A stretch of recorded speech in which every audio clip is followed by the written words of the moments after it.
फौज में भर्ती की अग्निपथ स्कीम की बिहार में मुखालफत तेज हो गई है। आरा, जहानाबाद, मुंगेर और नवादा में आगजनी की गई। आपको बता दें कि फौज में बहाली की नई स्कीम अग्निपथ पर नौजवानों का गुस्सा भड़क उठा। आज दूसरे दिन भी जबरदस्त एहतजाज हो रहा है। नौजवानों ने सड़कों पर उतरकर एहतजाज किया है। नए जवाबित के मुताबिक फौज की जानिब से 4 साल के लिए अग्निवीर के तौर पर नौजवान की बहाली की जाएगी। बिहार के कई शहरों में नौजवान सड़कों पर उतर आए और इसकी मुखालफत करते हुए भी नजर आए।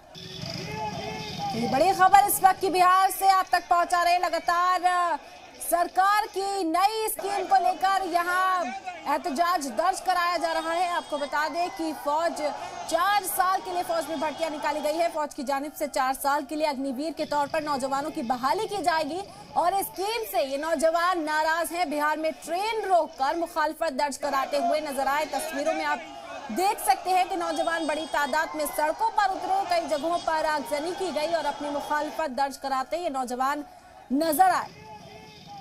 आपको बता दें कि आरा, मुंगेर, जहानाबाद और नवादा में आगजनी की गई। लगातार अपनी नाराजगी का इजहार करते ये लोग नजर आ रहे हैं। हालांकि मरकजी सरकार लगातार इन लोगों की यकीन दहानी कराती नजर आ रही है, लेकिन फिर भी गुस्सा नौजवानों ने जगह जगह ये बवाल किया। ट्रेन को भी रोका अपनी मुखालफत दर्ज कराने के लिए। कई जगहों पर आग लगा दी गई, आगजनी की गई। बड़ी तादाद में ये लोग सड़कों पर उतरे और अपनी मुखालफत दर्ज कराते हुए नजर आए। बता दें कि फौज में बहाली की नई स्कीम अग्निपथ पर नौजवानों का यह गुस्सा देखने को मिला। आज दूसरा दिन है, जबरदस्त एहतजाज किया जा रहा है। नौजवानों ने सड़कों पर उतरकर यह एहतजाज दर्ज कराया।